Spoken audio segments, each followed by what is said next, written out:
Now, he understands. Over his shoulder, Soji catches the reflection of one of Shinya's calligraphy paintings.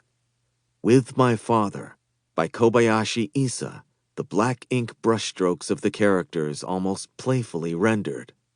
While the artist is no one noteworthy, Soji couldn't bring himself to do away with it. This piece, taken from Shinya's office in the Spire, is Soji's one concession to sentimentality, a reminder that his son understood the meaning of legacy. It is also a reminder. Shinya Valakira's death was a sacrifice, and Soji will not allow it to be in vain. Unlike Fuyuki, who seemed to lose the greatest part of himself with his son and spent his remaining years mourning at the family shrine, Soji will turn the agony of losing his firstborn into a clarifying fire. Shinya understood what Soji was trying to achieve. He stayed the course until the very end, and it is only because of him that Soji has even the remotest chance of completing his work before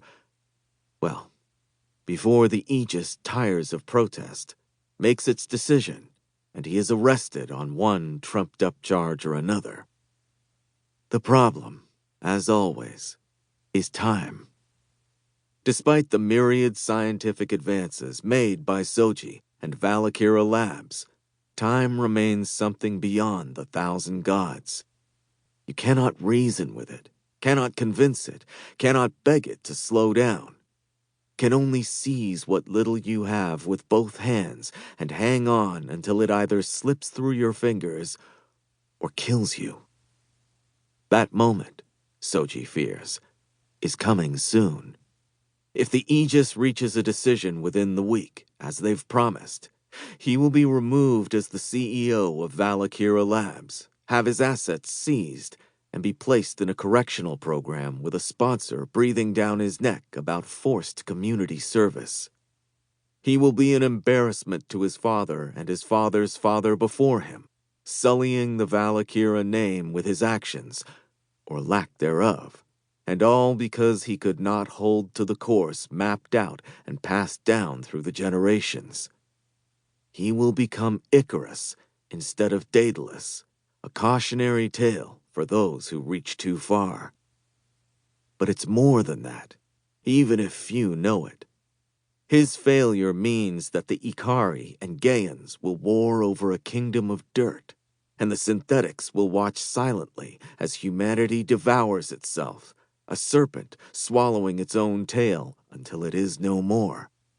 And perhaps he could live with that, if he had not lost his first child.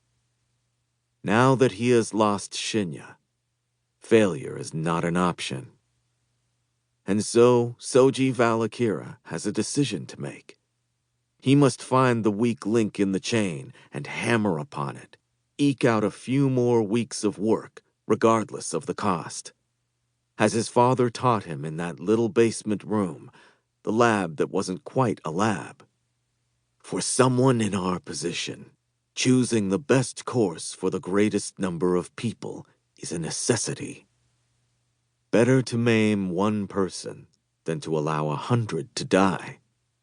Better to kill a few asters than to watch the entire human race march towards its slow but inevitable extinction. Baron von Bellator huffs behind him, growing impatient, and Soji turns his attention from the protesters below to consider the High Commander's reflection in the glass. He was a handsome man 40 years ago, but he's begun wearing his age on his face. Not just in the scar that retired him from the field, slicing through the fat of his cheek beneath his now prosthetic eye, but in the dullness of his grim gaze and the heaviness of the bags underneath. Since the Leander, gravity seems to have more of a hold on Baron than it used to. "Baron," Soji says, his voice husky, "I've made my decision." Baron's manner, at least, is still strong.